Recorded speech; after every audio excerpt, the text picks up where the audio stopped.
በእሳት ላይ እሳት ልብ አንጠልጣይ የህይወት ታሪክ ክፍል 17 ደራሲ ሰሚራ ሰምሃን ተራኪ ረዚቃ መሐመድ።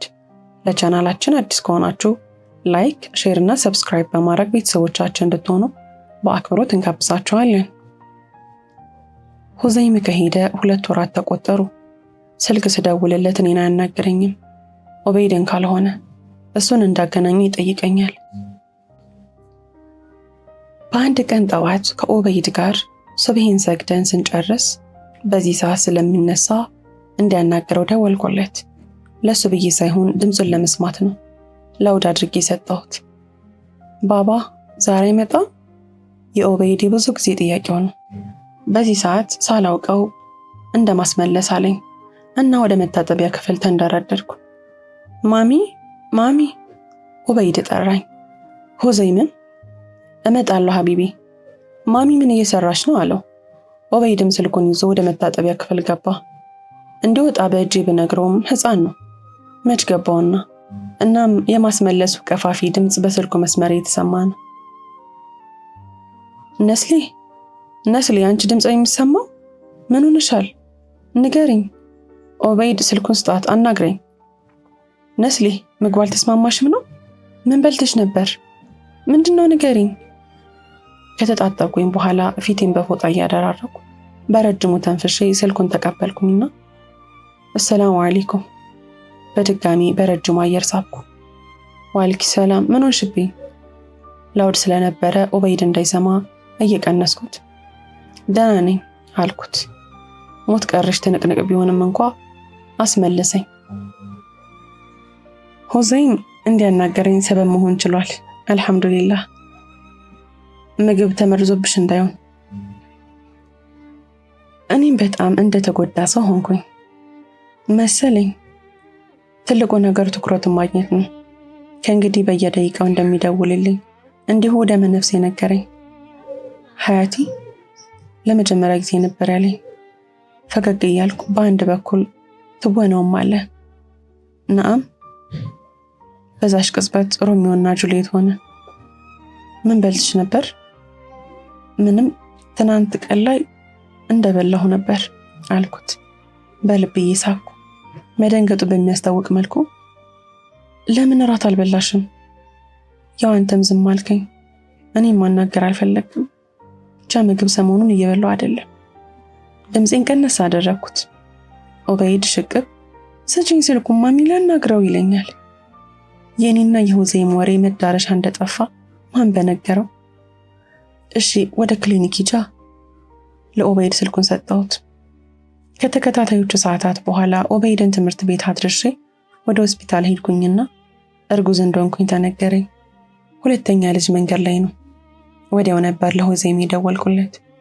የኔን ሐሳብ ሳይሰማ የራሱን ነበር ያስቀደመው። ከነገ ወዲያ እንደሚመለስ ነገረኝ። እንደዛ ከሆነ ሲመጣ መንገር እችላለሁ ብዬ ዝም አልኩ። ልንሰነባበት ስንል ግን እኮ አንቺ ነው የደወልሽው፣ ደግሞ የምነግርህ ነገር አለ ያልሽ መስሎኝ አለው ደስታው ልክ እያጣ። አይ እንዲሁ ነበር የደወልኩልና አንተ እንዳልከው የተመረዘ ምግብ ነው ብለውኛል። ዋሸው። ብዙ ከመከረኝ በኋላ ስልኩ ተዘጋ።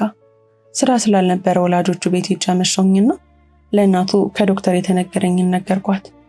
ባለማመንም በመደሰትም ውስጥ ሆና አላህን እያመሰገነች እና ነገርሽው አለች። የሱም መምጫ ስለተቃረበ አልነገርኩትም አልኳት። ጥሩ አደረግሽ። በቃ ቀጣዮቹን ጊዜያት እኛ ጋር ነው የምትቆዩት። ልብሶቻችሁን ይዘሽ ነይ አለች። አይሆንም ብል ብግደረደር የሚሰማኝ አልነበረም። የሁዘይም አባት ኦበይድን ከትምህርት ቤት ለማምጣት ሲሄድ እኔ የሁለታችንንም ልብሶች ይዤ ከቤት መጣሁ። በህይወቴ እንደዚህ አይነት እንክብካቤ አላየሁም። በኦበይድ ጊዜ እንደዛ እንዳልተሰቃየው ይሄ ልጅ ምን ያህል እድለኛ ቢሆን ነው ግን ያስብላል። እናት የምትባለዋን ገጸ ባህሪ የሁዘይም እናት ተካቻት። ከመቼም በላይ ወደድኳት።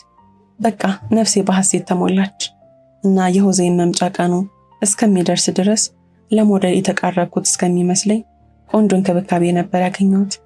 እንደውም ቀደም ማለት የቆጨኝ። ስቀልድ ነው። ሁሉም በጊዜውና በሁኔታው ያምራል። አንድ ቅዳሜ ላይ ከሁዘይም ስልክ ተደወለ። ከተለመደው ሰላምታችን በኋላ ኤርፖርት ነኝ አትቀበይኝም አለኝ። ከዛማ ምን ጥያቄ አለው? ከአዲሱ ሕፃን ጋር አባቱን ለማግኘት መዘጋጀት ጀመርን።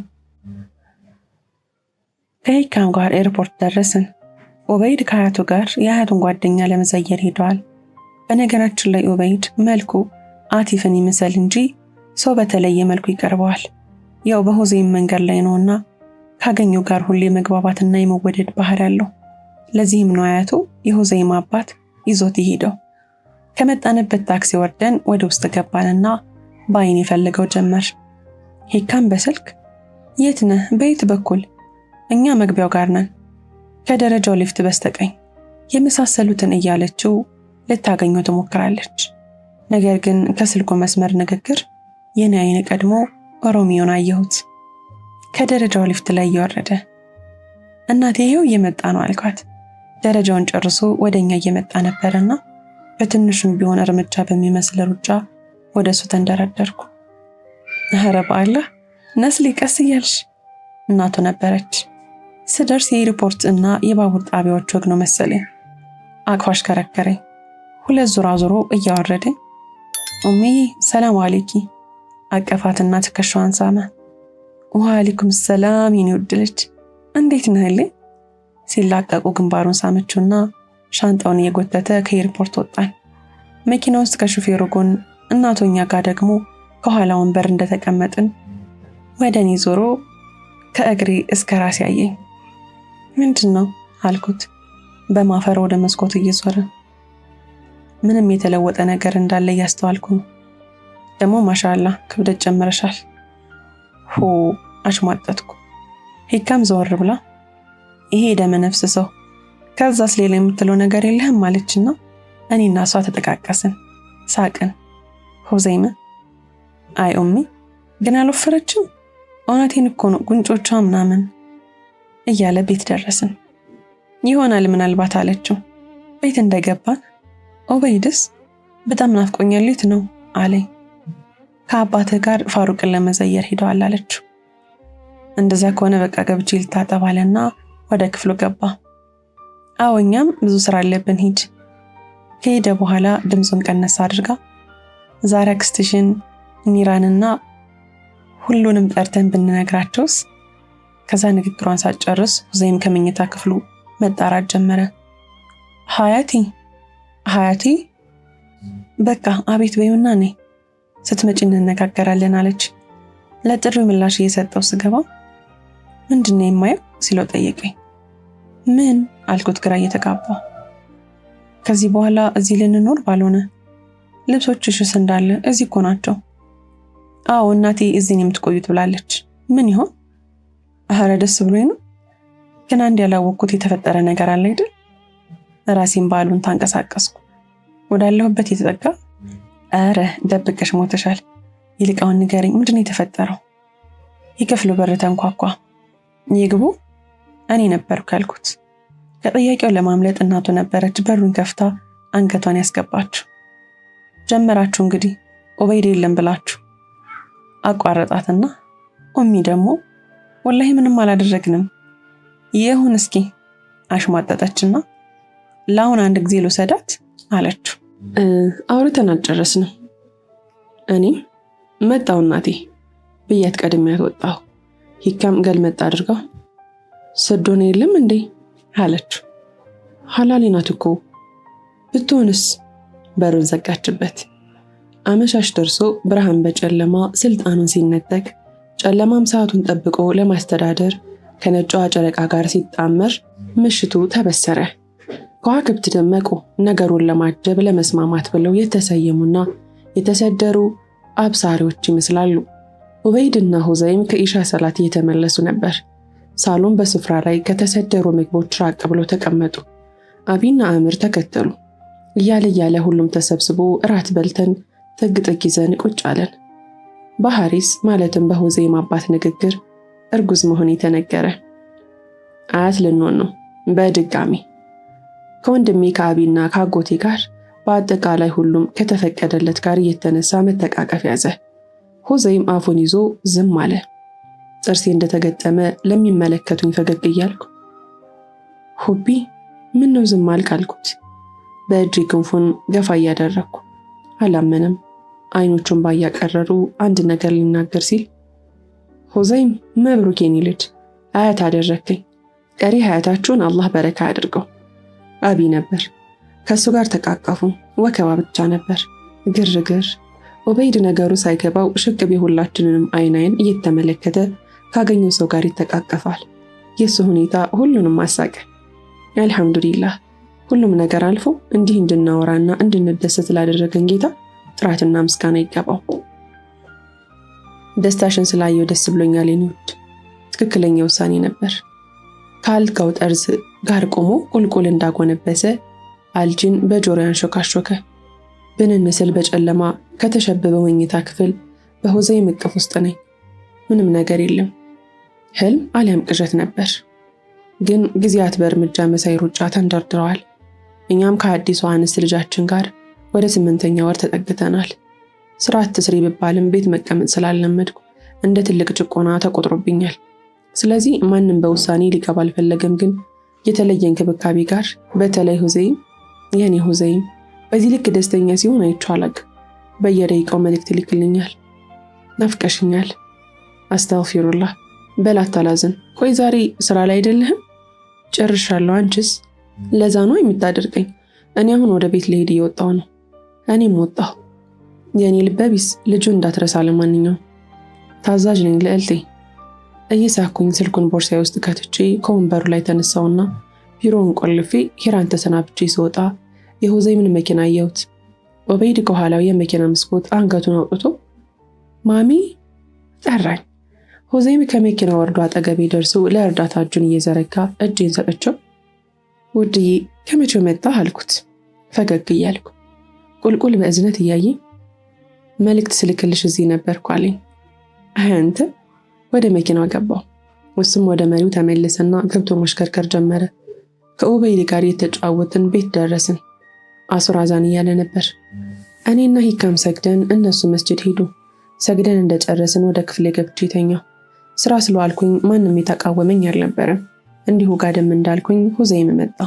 ለመነሳት እየሞከርኩኝ መጣህ አልኩት። አትነሽ ሀያቲ እያለ መጥቶ አስቆመኝና ድጋሚ ትራሱን አስተካክሎልኝ ተኛሁ። እኔ ምልሽ ሀያቲ አለኝ ጭንቅላቴን እየደባበሰ። ምን አልኩት ቀና ብዬ እየቃኘሁት። እንዳትናደጅብኝ ግን ምናልባት መጥፎ ሀሳብም ይሆናል አለኝ። ንገሪኝ ምንድን ነው አልኩት በድጋሚ ሽቅብ እያፈጠጥኩበት። እሱም አይኖችን ከአይኖች እያሸሸ ልጃችን ትንሽ ጊዜን የሚቀራት።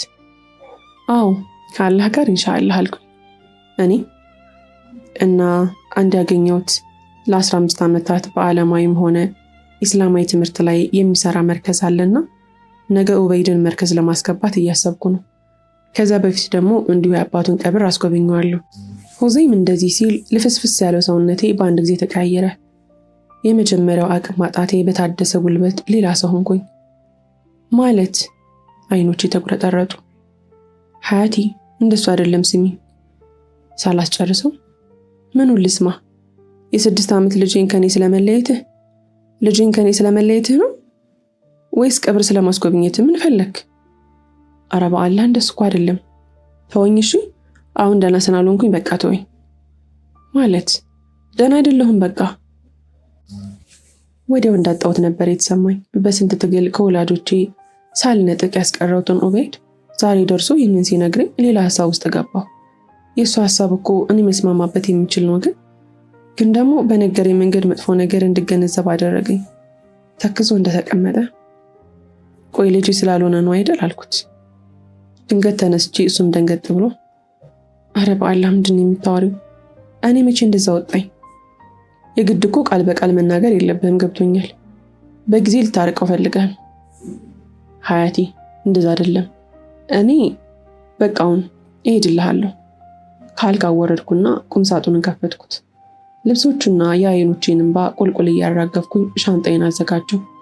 ሁዘይም የሚሆነውን እያየ ዝም አለኝ። ሳየው ይበልጥ ተበሳጨሁ። እንዴት የሚለኛል? ተይ እንኳን ብሎ ሊመልሰኝ አይሞክርም። ልክ ነኝ ማለት ነው። ሁዘይም አልፈለገንም፣ ለዛ ነው። ሻንጣ ውስጥ መክተት ጀመርኩ። ልብሱን ሳግ እየተናነቀኝ፣ ክፍሉ በእኔ ስቅታ እያስተካባ ነው። ልትሄጂ ነው? ቀና ብዬ እንባ ባቀረሩት አይኖቼ ገላመጥኩት። የረሳሽው ነገር አለ ብዬ ላስታውስሽ ነው አለኝ ቀና ብዬ እያየሁት። ምን ስለው እኔን መውሰድ ረስተሻል አለኝ። ትክዝ ብዬ አይኑን እያየው ከአይኖቼ ከሚወርዱት እንባዎች ጋር ፈገግ አልኩ። እናቴ ማስታወሻ መያዝ የቀረውን ትምህርት ባትሰጠኝ ኑሮ ደነግጥ ነበር አለኝ ግራ ተጋብቼ። ምን? ይህንን መነጫነጭ እንድለምደው ብዙ ነገር ብላኝ ነበር። እርግዝና እንደሚያነጫንጭ ነግራኝ ነበረ፣ ግን በዚህ መንገድ አልጠበቅኩ ሲለኝ የሀፍረት ፈገግ አልኩ። ለማንኛውም ሀያቴ እንዴት እንዳሰብኩት ላጋራሽ። አንድ ጊዜ ስሚ። በእጄ እየሰራሁት የነበረው ልብስ የማስተካከል ሁኔታ አቋርጦ እንድቀመጥ አደረገኝ። ሊያስረዳኝ የሞከረ አንድ ነገር ስሚ፣ አንድ ብቻ። እንባዬን እየጠረኩኝ ለመስተካከል ሞከርኩ። ይገባኛል ሀቢበቲ፣ እድሜውም አልደረሰምና እስከ 9 ዓመቱ ድረስ ተመላልሶ ነው የሚማረው። ከ9 ዓመቱ በኋላ ደግሞ አዳሪ ሆኖ ይማራል። ለሱ ጥሩ ነው ብዬ ስላሰብኩ ነው። አንድ ሰው ሲሞት ከጌታው የማይቋረጥ አጅር የሚያገኘው አንድ ሰርቶ ባለፈው፣ ሁለት ደግሞ ከአላህ ጋር የቀረበ ሷሊህ ልጅ ሲኖረው ነው። ከአላህ በታች አቲፍ አንቺን ሰጥቶኛል። እኔ ደግሞ ለአቲፍ ይህን ስጦታ ሰጠዋለሁ። ልጁ በዚህ መንገድ አድርገው ለአባቱ ምህረትን የሚጠይቅ ላደርገው ፈልጋለሁ። ኢንሻአላህ ደግሞም አደርገዋለሁ። ኡበይድን በሚገባ አሳድገዋለሁ እና እምቢ እንዳትዪ፣ መንገዴ ላይ አትቁሚ። ይህ የኔ ውሳኔ ነው። ለአንቺ ደግሞ ፍቃድሽን የጠበቅኩሽ ሳይሆን እንደ ባል እያዘዝኩሽ ነው። ስለዚህ ነፍስያሽን አሳምኛት። እናም እንደዚህ አይነት አመለካከት አይኖርሽ። በይቅርታ ፈገግ ለማለት ሞከርኩ። ቢሮ ከአንድ የመርከዝ ርዕሰ መምህር ጋር ተፈራርመን ኡበይድን ይዘን መጣን። መረብ ኳስ የሚጫወቱ በግምት እድሜያቸው ከ13 እስከ 17 የሚሆኑ ወንዶች ከርቀት ይታያሉ። ወዲያው አንድ የተለመደ ጥሪ ጨዋታቸውን እንዲያቆሙ አደረጋቸውና ሲበታተኑ አስተዋልናቸው። ወደ መኝታቸው ገብተው ከደቂቃዎች በኋላ ነጭ ጀለቢያቸውን ለብሰውና በያሉበት ወይንም በየእውቀታቸው ልክ የተለያዩ ኪታቦችን ይዘው ወደ የማደሪያ ክፍላቸው ሲገቡ ተመለከትንና ኡበይድን ቀጣዮቹን 15 ዓመታት እንዲህ ባለ ሁኔታ ነው የሚቆየው ማለት ነው። ለህፃናት ደግሞ እስከ 8 ዓመታቸው ድረስ በእንክብካቤም ሆነ በማስተማሩ ደረጃ የተመደቡላቸው ሙተነቂብ ሴቶች ናቸው እና በጣም ደስ ይል ነበር። ኡበይድን አስገብተነው ወደ ቤት ተመለስን። እያንዳንዱ ነገር ለውጥ ነበረው። ኡበይድ ለመጀመሪያ ጊዜ ኡበይድ ያለ ሰው መተኛት ቻለ። ከዚህ በፊት በጣም ሲበዛ ፈሪ ነበር። በራሱ ሁሉንም ለማድረግ ይሞክራል። በተቻለው መጠን ያለኛ እርዳታ ነገሮችን ለማከናወን ይጥራል። አልጂን የሚባለው ገጸ ባህሪ ከነመልኩ መምጣት ጀመረ። አንድ ምሽት ላይ ከመስጂድ እንደተመለሱ እራት ላይ ነበረንና እሱን የተቋደስን እያለ የፊዛን ማለትም የሆዘይም እህት ሴት ልጇ መጣ ከኡበይድ ጎን ስትቀመጥ ኡበይድ ተነስቶ ቦታ ቀየረ። በአያቱና በሆዘይም መሃል ተቀመጠ። ሆዘይም ቢገባውም ባልገባው መልክ ሆኖ ምን ነው ኡበይድ ለምን ተነሳህ አለው። ኡስታዛችን አንድ ወንድ ከአንድ ሴት ጋር አይቀመጥም፣ አያወራም፣ አይታይም ብላናለች አለ። ማሻአላህ። ሆዘይም አቅፎ ግንባሩን ሳመው። ሁላችንንም ማስገረምንና ለውጡ በእጥፍ መታየት ተጀመረ። ከምንም በላይ ሆዘይምን ወደድኩት። በዚህ ልክ እሱን ትልቅ ቦታ ደርሶ ለማየት ያለው ጉጉት አስደነቀኝ። ስራ ከመግባታችን በፊት ኡበይድን ለመሸኘት ከቤት ወጣን። ሀገር ሰላም ብለን እየሄድን ነው። ኡበይድንም በሰላም አድርሰን ተሰነባብተነው እኔ ወደምሰራበት ድርጅት እየሄድን እንዳለ የማላውቀው ኃይል ሆዴን ሲገፋኝ ተሰማኝ። ገና 2 ሳምንት ጊዜ አለኝ። ምንድነው ነገሩ አልኩኝ ወደ ሆዘይም ፊቴን አዙሬ። እሱም ዞር ብሎ ሁኔታዬን እያስተዋለ ምንድነው መጣ እንዴ? ፊቱ ኩስስ እያለ መሰለኝ ወደ ሆስፒታል ንዳው አልኩት። ከዛ በኋላ እንደ እብድ ሲያደርገኝ ነበር፣ አላስታውስም። አይዞሽ ሀያቴ፣ ደርሰናል፣ ትንሽ ብቻ ነው የቀረን። ሆዘይም ከማልቀስ ባልተናነሰ ሁኔታ ውስጥ ነበር። ለእናቱ እንደምንም ደውሎ እጁ እየተንቀጠቀጠ ነገራት። ሄሎ ሆዝ፣ ኡሚ ሀያቴ የሆነ ነገር ሆናለች፣ አላቅም፣ ምጧ መጣል መሰለኝ። አይዞሽ ባላ፣ በቃ ይኸው ደረስን። ኢላሂ፣ አሁን ደህና አልነበረች? እሺ የት ናችሁ? እዛው የምትከታተልበት ሆስፒታል ውሰዳት። እሺ በቃ መጣን፣ አይዞ ተረጋጋ። መኪናን እያስተዋልክ መጣሁ። እሷንም መጣሁ በልልኝ። እሺ ነስሊ፣ አሁን መጣሁ። ክፍል 18 ይቀጥላል። ታሪኩን ከወደዳችሁት ላይክ፣ ሼር፣ ሰብስክራይብ ማድረጋችሁን እንዳትረሱ። ስለምትከታተሉንና ከኛ ጋር ስለሆናችሁ ከልብ አድርገን እናመሰግናችኋለን።